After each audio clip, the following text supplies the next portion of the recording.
Bom, gente, voltando agora com o direito penal, eu falei que tinha uma surpresa que você ia gostar, então, o que eu fiz? Já que eu separei os temas aqui em direito penal com todo carinho, aqueles que são mais especiais, aqueles que são mais cobrados, e é bastante coisa, porque a gente vai conversar sobre concurso de crimes, sobre modalidades de erro, sobre reincidência, sobre crimes contra a honra. Então, o que eu fiz? Eu desenvolvi um e-book para você com tudo que eu vou falar aqui. Então, olha, com o penal você não precisa se preocupar em copiar nada. E eu ainda coloquei mais algumas coisas lá no e-book, viu? Coloquei enunciados para você do STJ, do STF. Então, você já deve estar querendo saber como é que você faz para baixar o e-book. É super fácil, tá?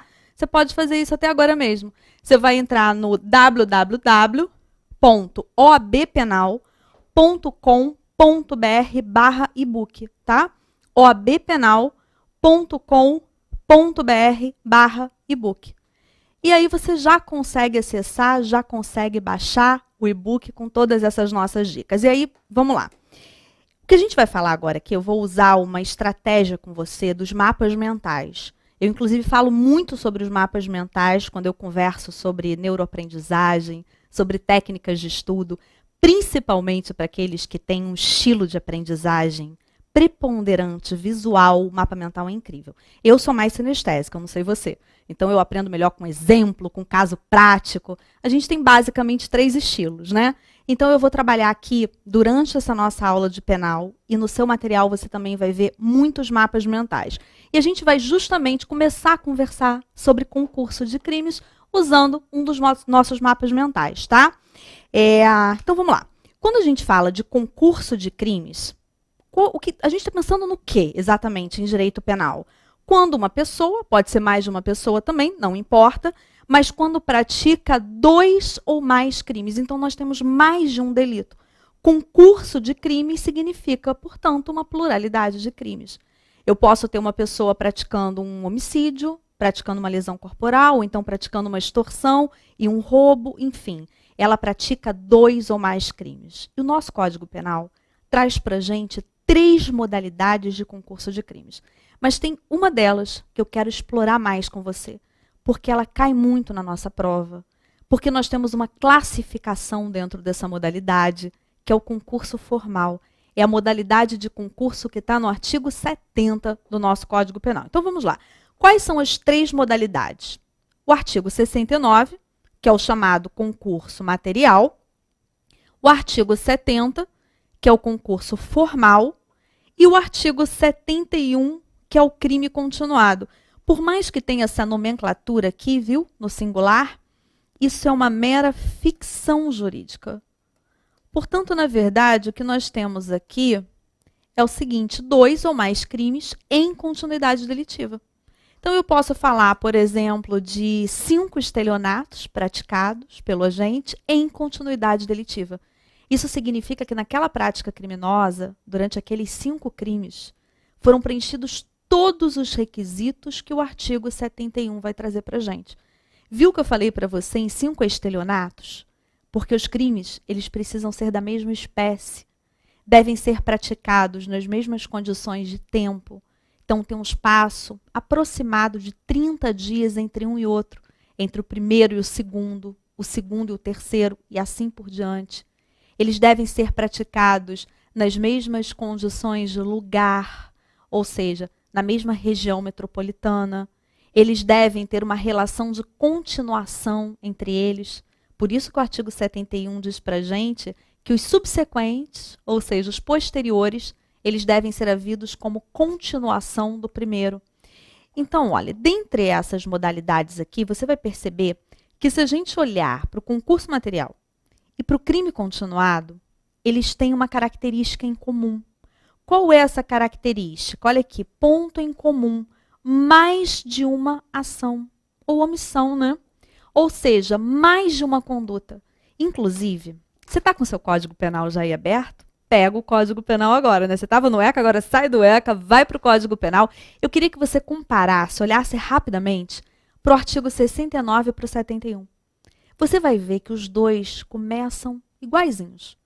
Quando o agente, mediante mais de uma ação ou omissão, pratica 2 ou mais crimes, é a partir daí que esses dois artigos vão se diferenciar. Porque o artigo 71, que é a continuidade delitiva, ele começa a fazer todas aquelas exigências que eu falei para você.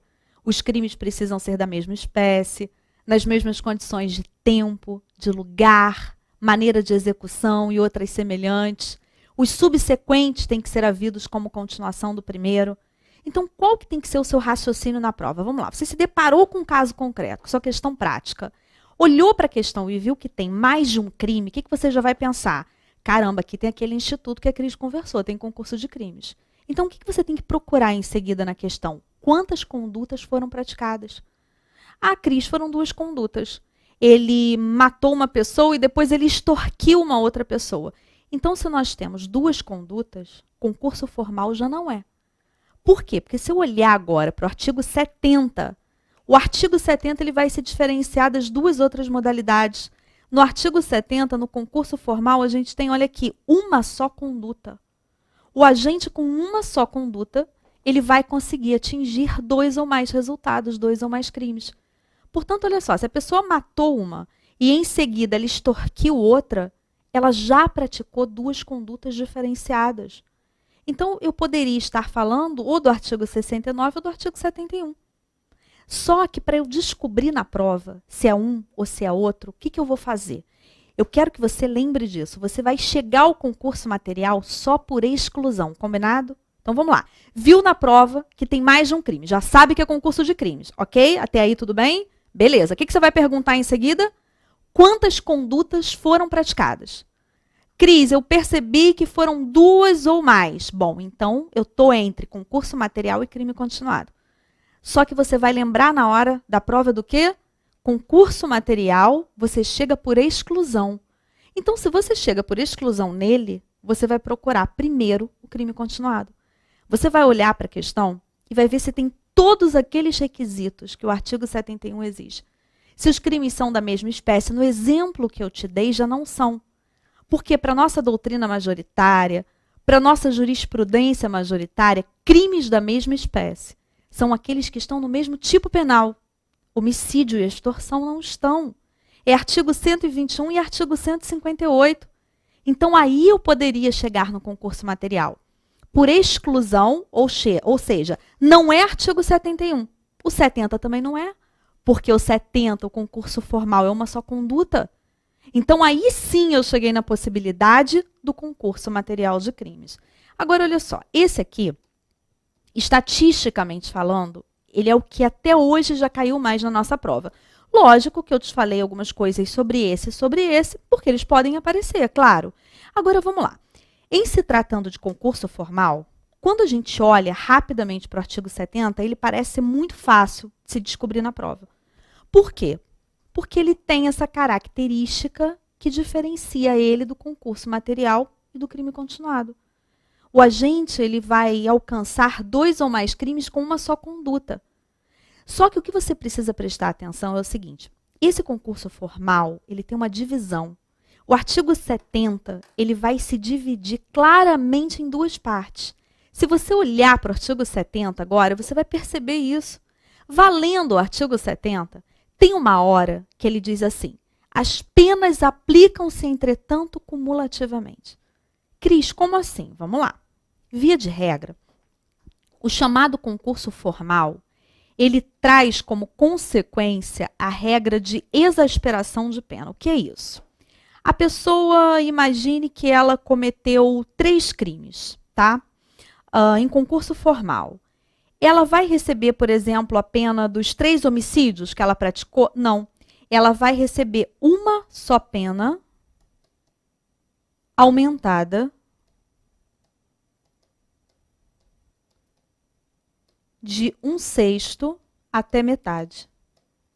É a regrinha que o artigo 70 vai trazer para a gente, a chamada regra de exasperação. São 3 crimes, ou 4, ou 5, ou 2, mas é uma pena só. Só que isso não vai acontecer em toda e qualquer situação, porque o concurso formal ele vai se classificar, ele vai se dividir. Olha que outro mapa mental para a gente trabalhar. O mapa mental ele é muito bom porque, principalmente por causa das cores, das informações mais objetivas, você acaba às vezes lembrando de parte dele na hora da prova. Então, olha só, O chamado concurso formal perfeito é a primeira parte do artigo 70. É aqui nessa primeira parte que vai se aplicar a regrinha da exasperação, ou seja, uma só pena, aumentada de 1/6 até metade. Só que nós temos a segunda parte do artigo 70. A segunda parte, ela começa no momento que o artigo 70 diz assim: as penas aplicam-se, entretanto, cumulativamente. Ou seja, são somadas. Então, na segunda parte do artigo 70, nós temos a regrinha do cúmulo material. Ou seja, nós temos a soma das penas. No concurso formal imperfeito, o que o artigo 70 vai dizer para a gente? As penas aplicam-se, entretanto, cumulativamente se a conduta é dolosa e os crimes concorrentes resultam de desígnios autônomos. Ai, meu Deus do céu, o que é isso? O que significa? Vamos traduzir isso. Eu quero que você olhe para esse exemplo aqui comigo. Imagine que Carlos, ele queira matar 5 diretores de uma empresa. Para isso, ele coloca veneno na bebida a ser consumida por eles em uma reunião. Aí o que acontece? Os 5 diretores morrem naquele momento, conforme o que o Carlos tinha planejado. Então, eu quero que você olhe para cá. Imagina essa questão caindo na sua prova. Aí você pensa o seguinte: quantos crimes foram praticados? 5. 5 crimes de homicídio, não é? Então, eu tenho concurso de crimes. Aí você parte para aquela segunda pergunta. Mas quantas condutas foram praticadas? Aqui nós tivemos uma única conduta. Ele colocou veneno. Ele economizou tempo, ele economizou veneno, ele colocou o veneno ali para todos ingerirem ao mesmo tempo. Todos que beberam daquela bebida morreriam. E foi o que aconteceu. Então, nós tivemos 5 crimes sendo praticados com uma só ação. Isso se encaixa perfeitamente e unicamente no 70. Não dá para você forçar a barra nem para o 69, nem para o 71. 69 e 71, ou seja, concurso material e crime continuado, a gente precisa de mais de uma conduta. Tem que ter mais de uma ação ou omissão.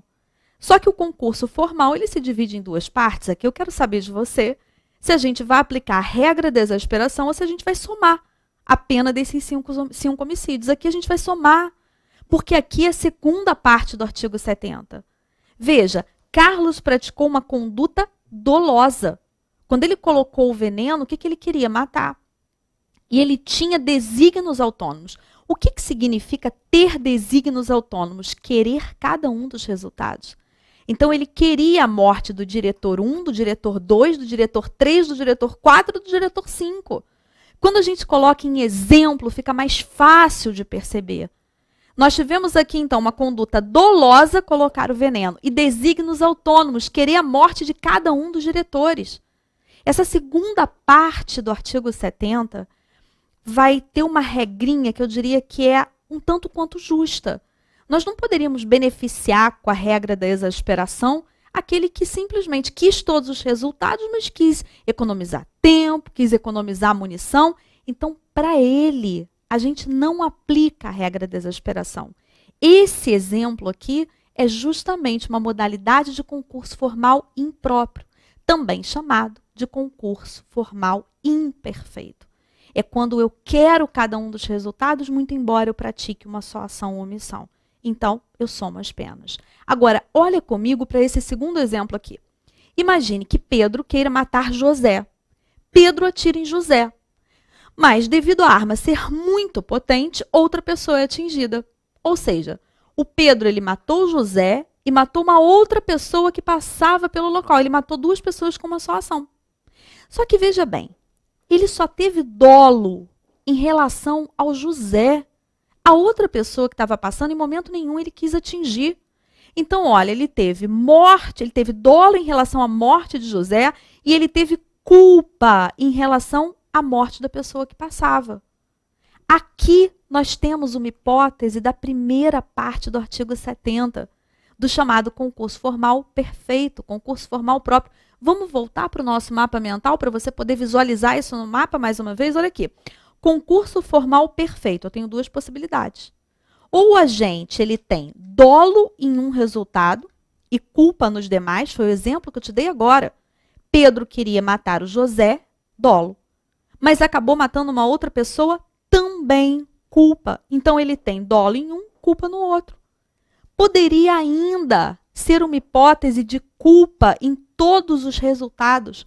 A pessoa ela está passando, dirigindo, se distrai, olhando o WhatsApp, atropela e mata 3 pessoas.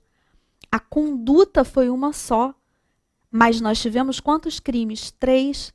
Então, se foi uma só ação, é concurso formal. Cris, perfeito ou imperfeito? Perfeito.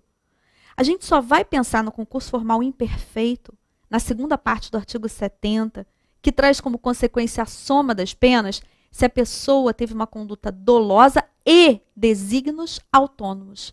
Lembra do caso dos diretores da empresa. Ela queria cada um daqueles resultados. Então, se eu tenho outra situação, se eu tenho culpa em todos os resultados, ou então se eu tenho dolo em um e culpa nos demais, então a gente está na primeira parte do artigo 70, o chamado concurso formal perfeito. E aí, olha, a regrinha que a gente vai aplicar é da exasperação. Poxa, Cris, mas que cúmulo material benéfico é esse que você colocou pequenininho aqui ao lado? É que às vezes, gente, a regra da exasperação, que é uma regrinha que veio para beneficiar, às vezes, no caso prático, ela prejudica. Se o sujeito ele pratica 2 crimes, um, por exemplo, com dolo, outro com culpa, mas um é muito mais gravoso, tem uma pena muito maior, se eu pego essa pena maior e aumento desse 1/6 até metade, pode ser que seja pior que eu somar. Imagina o seguinte, imagine que um dos crimes seja um homicídio qualificado. E eu tenha circunstâncias, inclusive, que vão levar essa pena a máxima, ou perto da máxima. E o outro crime, o segundo, seja uma lesão corporal culposa. Se eu pego a pena do homicídio qualificado e aumento, ainda que eu aumente do mínimo, ainda que eu pegue a pena mínima do homicídio qualificado, 12 anos, e aumente do mínimo, que é 1/6, eu vou ter uma pena maior que se eu somar o homicídio com a pena da lesão. Então, é por isso que nós temos a possibilidade do chamado cúmulo material benéfico. Para você não confundir, eu vou colocar de novo o mapinha mental aqui, olha só. O concurso formal ele vai se dividir. Primeira parte é o perfeito, segunda parte é o imperfeito. No imperfeito eu sempre vou somar. Essa soma é um castigo para a pessoa que só quis ali economizar tempo, economizar munição, mas ela queria todos os resultados. No perfeito, via de regra, eu vou aplicar uma pena só e vou aumentar essa pena de 1/6 até metade. Só quando, no caso concreto, essa regrinha aqui, que veio, que surgiu para beneficiar, só quando ela, no caso concreto, prejudica, é que eu vou aplicar o chamado cúmulo material benéfico. Então, veja, caiu na sua prova uma pluralidade de crimes. Você já tem o passo a passo, não vai errar a questão.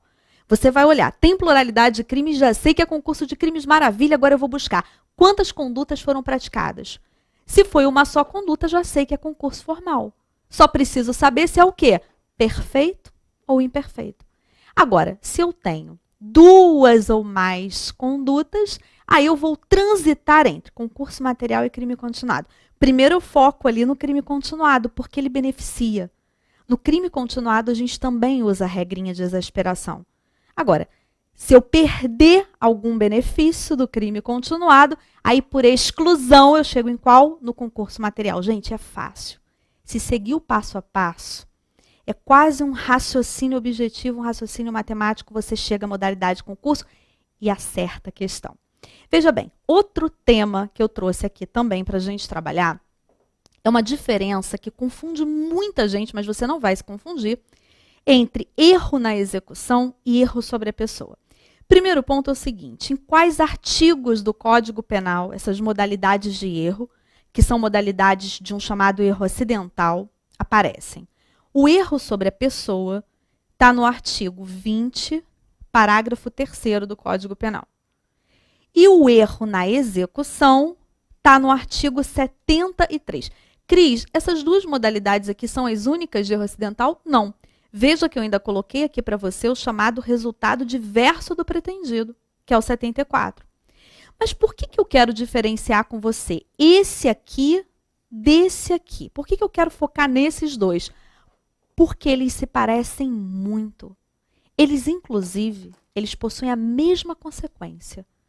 Tanto no erro sobre a pessoa, quanto no chamado erro na execução, que também pode aparecer na sua prova, com essa nomenclatura aqui, olha, aberratio ictus.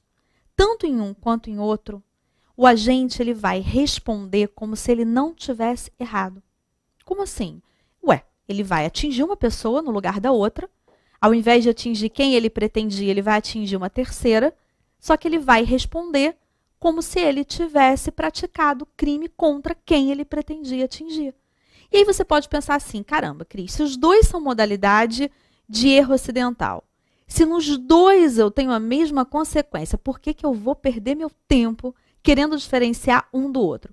Porque pode ser que a prova não cobre de você a consequência, pode até cobrar. Mas pode ser também que a questão queira que você diga qual é a modalidade de erro. E aí você precisa saber. Então vamos lá, comparando essas duas modalidades, eu gostaria que você, claro, já abrisse esses artigos, já começasse a olhar para esses artigos. E agora eu quero que você raciocine junto comigo, tá? Vamos na nomenclatura, que vai ser a forma mais fácil de você conseguir acertar isso na hora da prova. Erro sobre a pessoa. Bom, eu vou errar quanto a pessoa. Que pessoa? A pessoa contra a qual o crime é praticado. Eu vou confundir, eu vou me equivocar em relação à pessoa. Basta você manter o seu foco no nome do erro se ele cair na sua prova. Então eu vou te dar um exemplo, porque se você for mais sinestésico, mais sinestésica, assim como eu, vai funcionar melhor para você. Então vamos lá. Vamos imaginar que uma pessoa queira matar o dono de um estabelecimento comercial. Por quê? Porque a pessoa é comerciante também. Aquele dono daquele estabelecimento acaba atrapalhando as vendas dele. Se ele ficar sozinho no negócio, ele vai lucrar muito mais. Então, ele quer matar aquela pessoa imbuído por um motivo torpe. Ele quer conseguir com aquilo uma vantagem. E aí ele sabe que todo dia, em um determinado horário, o dono daquele estabelecimento sai pela garagem do estabelecimento dirigindo um carro vermelho com isso filme. Todo dia funciona dessa mesma maneira. Então, ele fica esperando. Só que naquele dia, o dono do estabelecimento não estava se sentindo muito bem. Então ele falou para o funcionário, olha, leva o meu carro para casa, que é perto da sua, depois você vai para sua casa, porque a minha família pode precisar do carro, e eu vou ficar aqui, depois eu pego um táxi quando eu melhorar. E ele fica no estabelecimento. E o funcionário dele sai dirigindo o carro vermelho com esse filme. A pessoa que está esperando, quando ela olha só aquele vulto dentro do carro, o que ela pensa? É o dono da loja. É a pessoa que ele queria matar. E aí ele atira e mata. Ele queria matar o dono da loja, mas ele matou o funcionário. Esse é um erro sobre a pessoa. Porque no erro sobre a pessoa, a gente confunde a pessoa. Como eu te disse, mantém seu foco no nome do erro que você não vai errar. Qual vai ser a consequência disso? Porque, como eu te disse, a prova pode cobrar de você o nome do erro ou a prova pode cobrar a consequência. Se cobrar a consequência, é mais fácil. Porque as consequências, elas são iguais, seja no erro sobre a pessoa, seja no erro na execução. Nesse caso, esse sujeito que matou o funcionário da loja, que de repente ele nem conhecia, ele vai responder por um homicídio qualificado pelo motivo torpe. Ele vai responder como se ele tivesse praticado o crime contra aquela pessoa que ele pretendia matar. Agora, e o erro na execução? Vamos de novo manter o foco no nome. Erro na execução. Nele, o agente erra na execução do crime. Se você olhar para o artigo 73, o artigo 73 já começa dizendo isso para você. Nele ocorre um acidente ou um erro na execução. Então, por exemplo, a pessoa está na janela esperando para matar alguém que vai passar em um determinado horário. Passa a pessoa que ela quer matar. Ela olha, confere e, de fato, é a pessoa que ela quer matar. E ela atira em direção à pessoa que ela quer matar. Ela não confunde ninguém. O erro dela ocorre na execução do crime. Pode ser que ela acabe mirando mal e acabe atingindo uma outra pessoa que é passando. Então, o erro dela agora não é confundir quem ela queria atingir com uma outra pessoa. Não.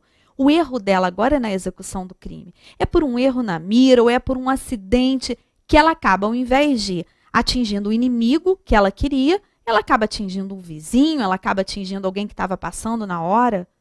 Por mais que a consequência seja igual, como assim? Se ela queria matar, por exemplo, o pai para ficar com a herança. Então, ela vai responder como se tivesse matado o pai. A consequência do erro sobre a pessoa e do erro na execução é a mesma. Só que a gente precisa saber diferenciar, embora a consequência seja a mesma, porque, como eu te falei, a prova ela pode te cobrar o nome do erro. Então, olha, se o agente erra na execução do crime, aí sim, você tem a possibilidade de trabalhar com o Instituto de Aberratio Ictus, erro na execução. Agora, se a pessoa, se o agente confunde uma pessoa com outra, confunde aquele que queria atingir com uma outra pessoa, aí eu tenho o chamado erro sobre a pessoa, o 20, parágrafo 3º. Agora, seja um, seja outro que cair na sua prova, a consequência é que se uma pessoa ela atinge outra no lugar da que ela queria atingir, ela vai responder como se tivesse praticado o crime contra quem ela queria. Só que tem um plus aí.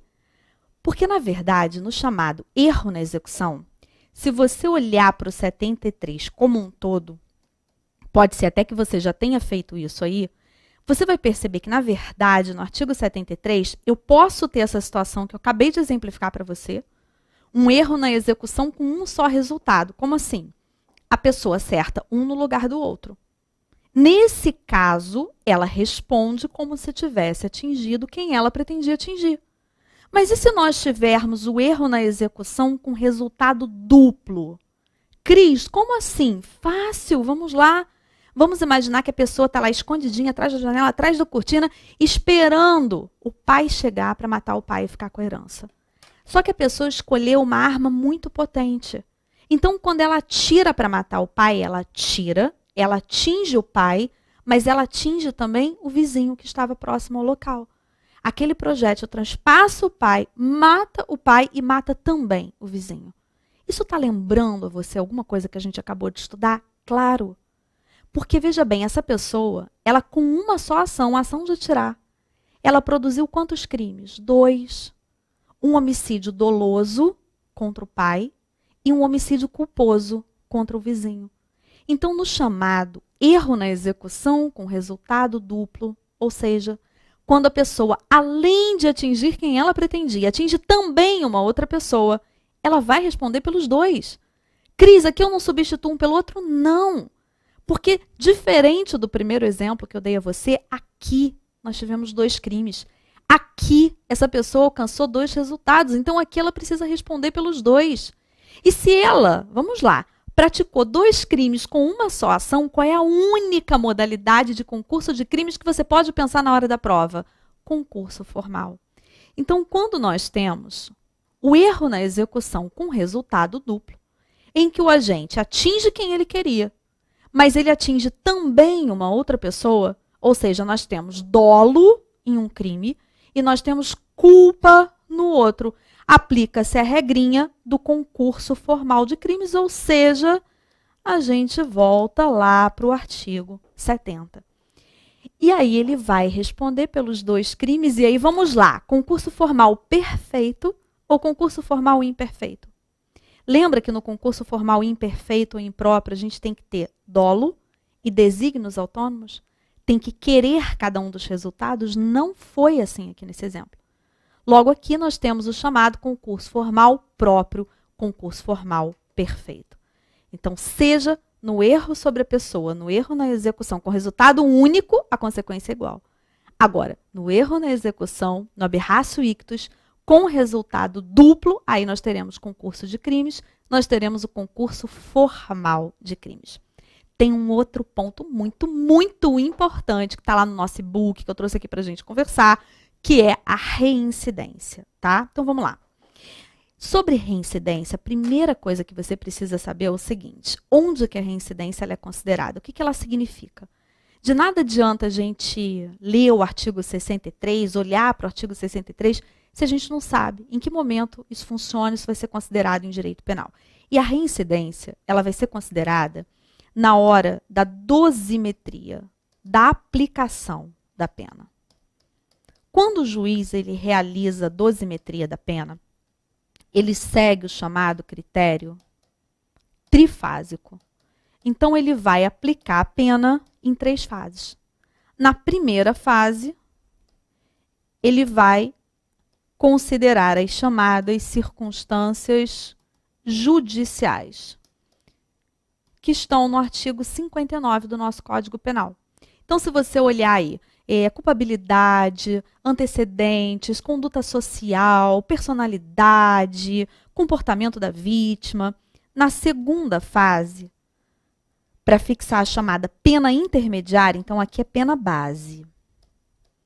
Na pena intermediária, o juiz ele vai considerar as circunstâncias agravantes e as circunstâncias atenuantes.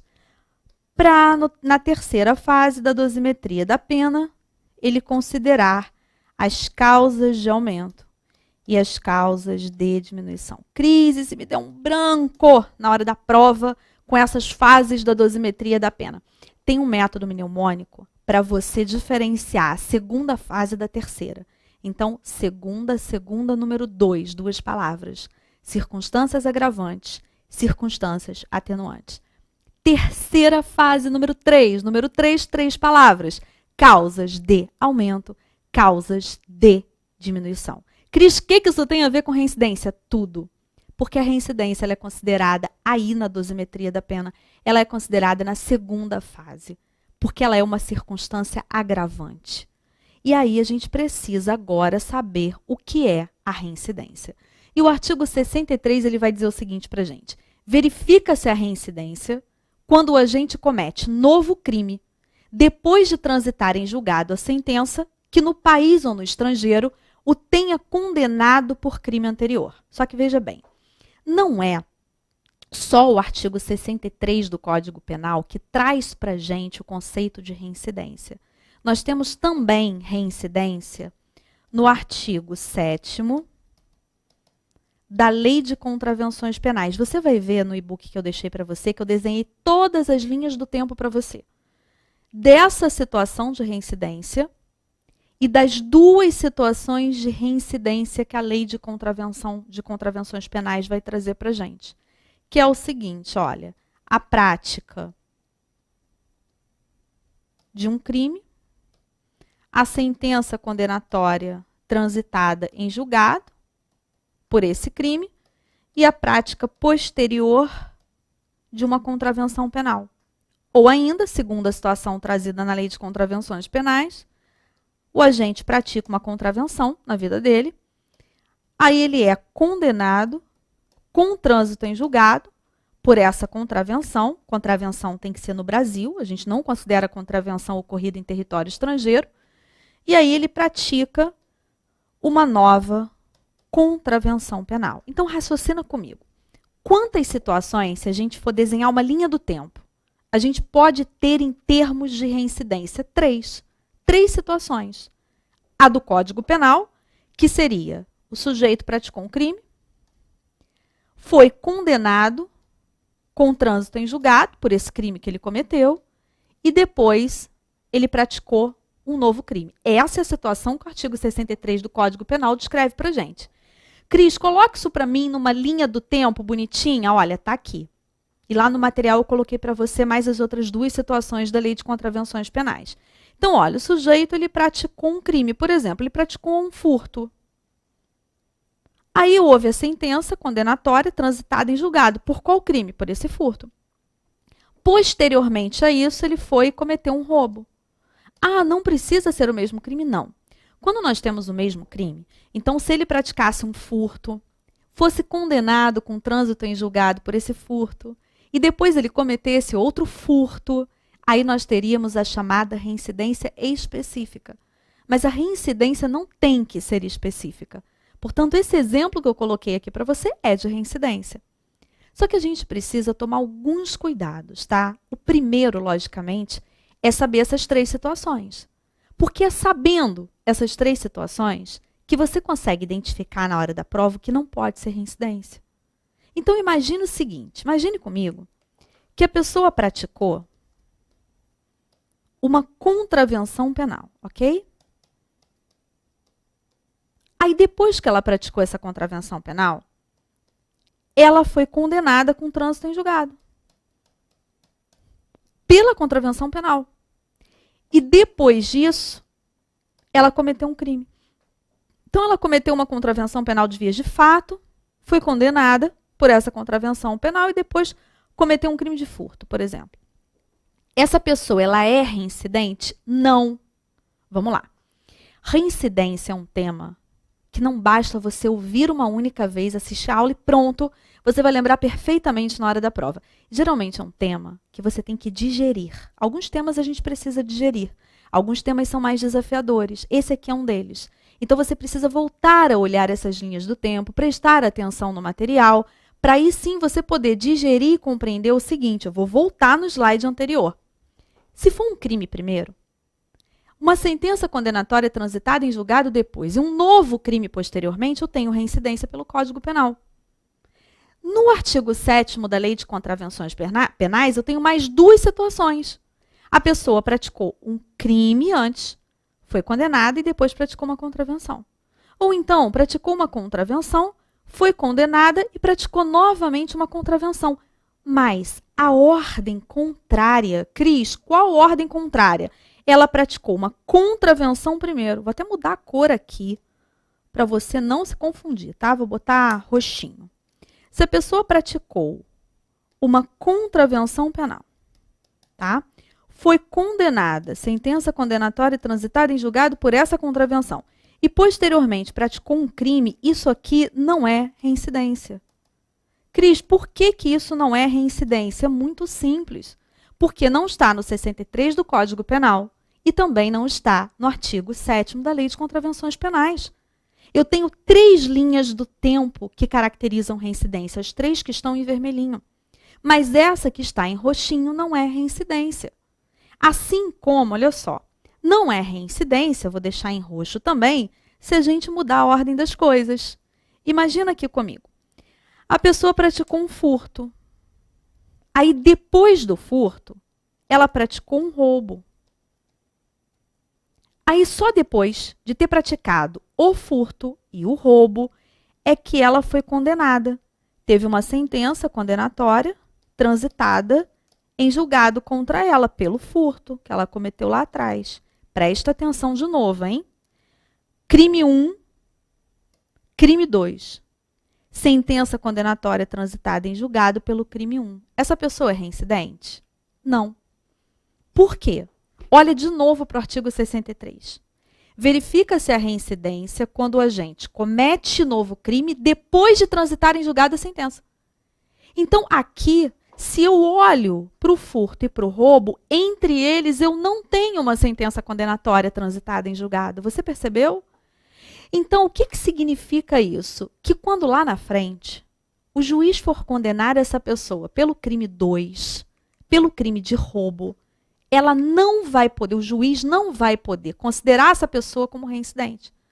Aí você deve estar pensando assim, caramba, Cris, então essa sentença, que é uma sentença condenatória, que transitou em julgado por um crime de furto, não serve para nada, serve.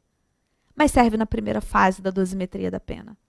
Serve como maus antecedentes. Maus antecedentes não pode se confundir com reincidência. Ué, Cris, mas maus antecedentes não é estar respondendo a uma ação penal? Maus antecedentes não é estar respondendo a um inquérito policial? Não. Inclusive, nós temos enunciado do STJ vedando isso. É o enunciado 444 do STJ. Então, o inquérito em curso, ações penais em curso não podem ser considerados como maus antecedentes. Poxa, se não é isso, então o que eu posso considerar como maus antecedentes na prova? Justamente uma sentença condenatória transitada em julgado. Que não seja reincidência. Cris, eu não posso considerar como as duas coisas? Eu não posso considerar como reincidência e considerar como maus antecedentes? Não. Uma mesma sentença condenatória transitada em julgado, ou você vai considerar como reincidência porque ela está no meio dos crimes, ok? Ou então no meio de um crime de uma contravenção.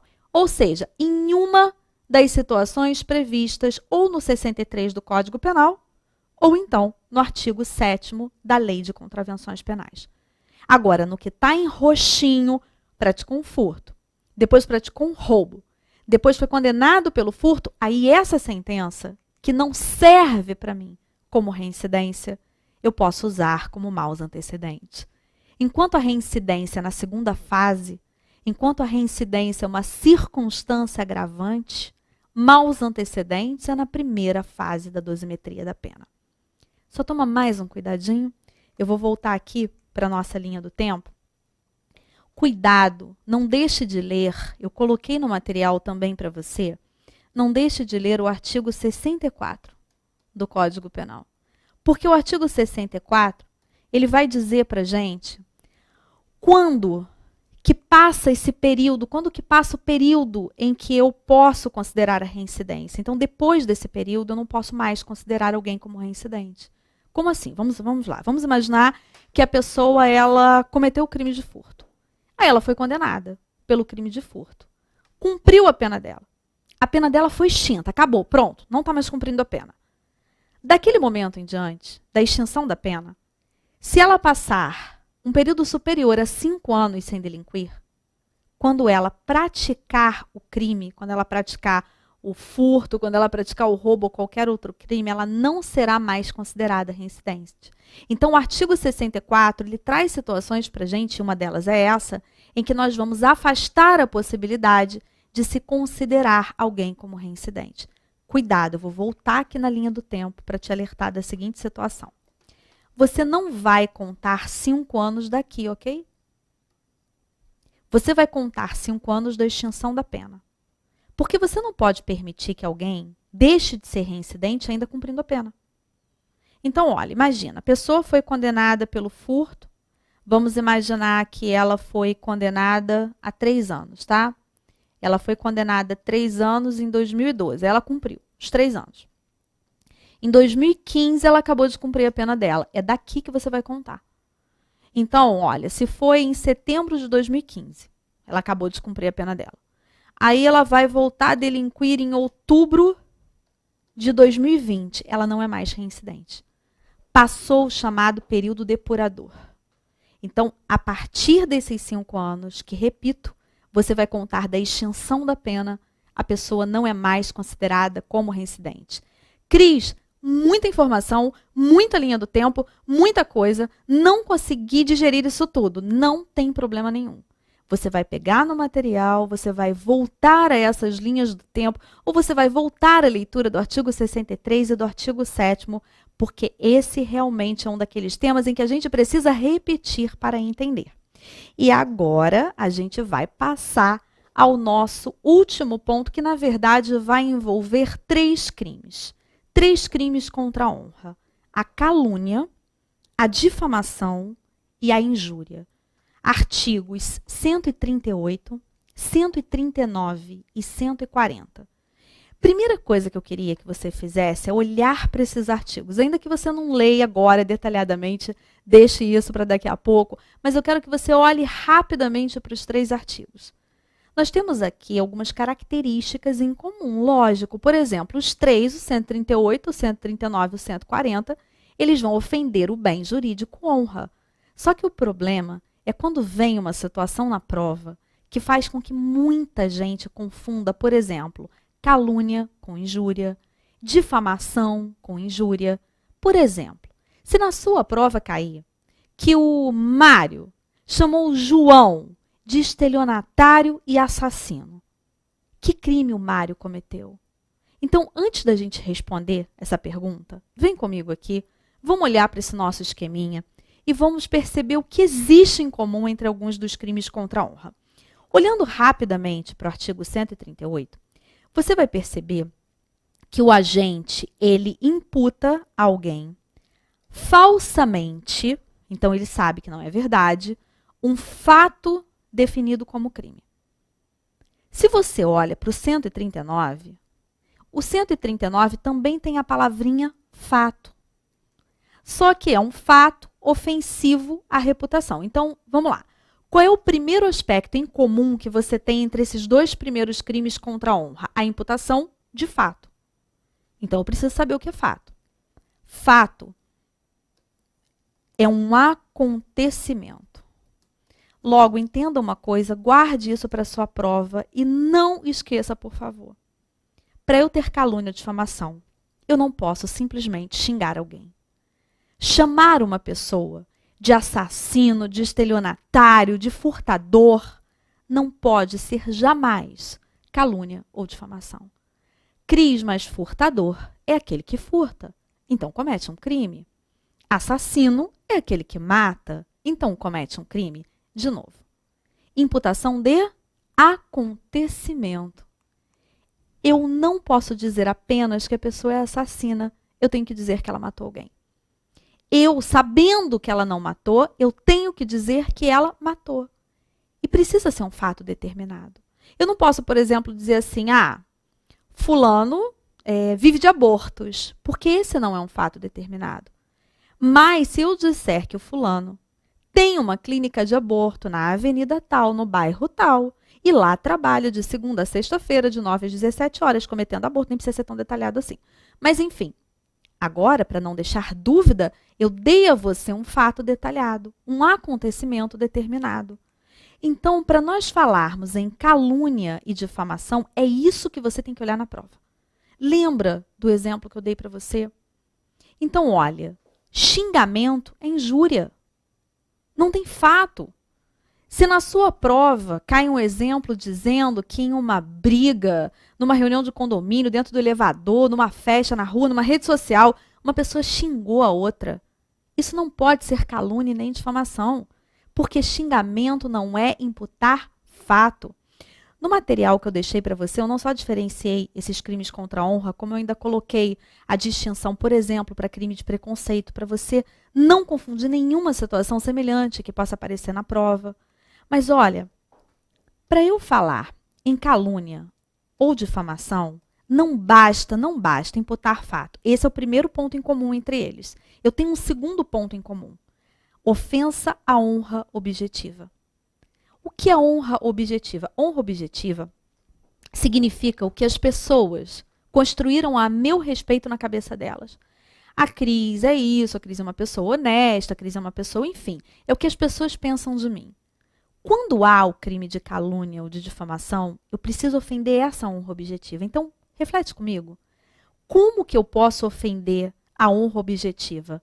Só quando essa ofensa chega ao conhecimento de uma terceira pessoa. Não basta que seja o quê? A própria pessoa ofendida. Se você, mesmo que impute um fato, faça isso para mim, faça isso só na minha presença, faça isso dentro do carro comigo, faça isso dentro de um elevador, por mais que seja fato, falta o segundo requisito da calúnia e da difamação. Então, veja, para ter calúnia ou difamação, na verdade, eu preciso olhar para a questão de prova e lembrar de duas coisas. A Cris disse para mim que eu preciso ter fato, acontecimento. A Cris disse para mim que precisa chegar ao conhecimento de terceira pessoa. Então, vamos lá. Exemplo. A síndica, brigando com uma moradora, durante uma reunião de condomínio, disse que foi essa moradora que quebrou o banco do Play. Mas a síndica sabe que isso é mentira. Mas ela acusou a moradora de propositalmente ter cometido um dano. E ela fez isso na reunião de condomínio. Então, vamos lá. Ela imputou um fato? Sim. Porque ela falou que aquela moradora quebrou o banco do Play. Então, ela imputou um acontecimento. Ela disse que a pessoa fez algo. E se ela fez isso em uma reunião de condomínio, então chegou o conhecimento de terceira pessoa. Isso é ofender a honra objetiva. Aqueles moradores começam a pensar, nossa, logo a fulana. Poxa, a fulana que parecia ser tão certinha, tão preocupada com o condomínio, a fulana foi lá e quebrou o banco, causou um prejuízo ao nosso condomínio. Olha aí, começando a se alterar o juízo que as outras pessoas fazem daquela vítima da ofensa. Agora, e se a síndica falasse o seguinte, a fulana é uma destruidora, é uma estelionatária, é isso, é aquilo. Ela estaria o quê? Xingando. Então, faltaria qual requisito para a gente pensar em calúnia ou para a gente pensar em difamação? Faltaria imputação de fato. E sempre que falta um requisito para calúnia ou para difamação, seja o requisito de imputar fato, seja o requisito da ofensa objetiva, eu vou para a injúria. É como se eu pensasse na injúria como um crime subsidiário. Se tem xingamento, é injúria. Se está só ofensor e ofendido, é crime de injúria, porque a injúria ela é subsidiária. Agora você já deve estar pensando assim, poxa, Cris, mas você só falou em aspectos em comum entre calúnia e difamação. Como é que eu vou fazer para diferenciar os dois na prova, para diferenciar a calúnia da difamação? Aí é super simples. Porque para ser calúnia, esse acontecimento que eu vou imputar, ele é definido como um crime. O exemplo que eu dei a você, que eu disse que a síndica falou que a moradora quebrou um banco propositalmente do play do prédio, essa síndica, ela imputou um fato que é definido como crime. Crime de dano, artigo 163 do Código Penal, sabendo que não foi aquela moradora que quebrou. Se uma pessoa diz que foi a outra que matou o fulano, sabendo que não foi, ela sabe que na verdade foi um acidente, ou então ela sabe que foi uma terceira pessoa. Quando esse acontecimento, que eu sei que não foi o fulano que cometeu, quando é definido como crime, existe calúnia. Agora, se for um outro acontecimento, que não seja definido como crime, mas que seja ofensivo à reputação, aí sim a gente pode ter difamação. Então, exemplo, a síndica, nessa mesma reunião de condomínio, disse que aquela moradora se prostitui aos fins de semana na boate que fica em um bairro próximo. Então, agora, veja bem, houve a imputação de um fato, de um acontecimento? Sim, se prostituir aos fins de semana na boate do bairro próximo. Teve uma ofensa à honra objetiva? Sim, porque foi na reunião de condomínio, chegou ao conhecimento de terceira pessoa. Mas esse fato não é definido como crime. Se prostituir não é crime. Então eu não tenho calúnia. Logo, eu tenho difamação. Agora, veja bem, tome muito cuidado pelo seguinte. Às vezes, a pessoa, ao invés de simplesmente falar que a outra cometeu um crime, matou alguém, subtraiu, destruiu um banco, enfim, a pessoa ela faz mais que isso. Ela vai até a delegacia, ela narra esse fato para a autoridade policial e ela movimenta a máquina administrativa. Ela acaba, ao imputar esse fato, ela acaba dando causa à instauração, por exemplo, de um inquérito policial. Será que nesse caso você vai marcar na prova que houve meramente calúnia? Não. Porque em uma situação dessa houve algo além da calúnia. A calúnia foi um meio. A pessoa movimentou a máquina administrativa, ela botou em risco a liberdade da outra. Nesse caso, a gente tem o crime de denunciação caluniosa, que é o artigo 339. Então vamos lá, atenção. Caiu na sua prova que foi numa reunião de condomínio, foi numa festa, foi em qualquer lugar. Imputou um fato definido como crime, outra pessoa ouviu, calúnia. Mas se a pessoa movimentou a máquina administrativa com isso, foi, por exemplo, até a delegacia, deu causa à instauração de um inquérito, aí a calúnia vai ser apenas o meio. E por isso a calúnia ficará absorvida. Ficará absorvida pelo crime de denunciação caluniosa, ok? Aqui eu trouxe um esqueminha que também ficou disponível, tá? Para você lá no material, te dei a página, sobre a diferença, tudo que a gente comentou, entre a calúnia, a difamação e a injúria. Que no 138 tem que ser uma imputação falsa, que esse fato ele é um acontecimento, não pode ser um xingamento, que existe aqui uma ofensa à honra objetiva, na injúria não precisa, na injúria pode ser só honra subjetiva, pode ser entre ofensor e ofendido, é só um xingamento, é uma ofensa à dignidade ou decoro. E com isso, eu espero que você se depare com uma dessas questões aqui em prova, que você acerte, que você consiga caminhar muito bem, não só em direito penal, no Estatuto da Criança e do Adolescente, mas como um todo na sua prova. Acompanhe essa semana de dicas incríveis. Estamos aí com reta final. Estaremos sexta-feira em São Paulo com o último treino. Teremos também o Fechando Ética com o professor Paulo Machado. Você pode se inscrever no site do SES para que você faça uma prova incrível, para que você venha para a segunda fase, se você for um penalista, um criminalista, eu, a professora Ana Cristina, o professor Paulo Machado, estaremos esperando você para caminharmos de mãos dadas até a sua aprovação.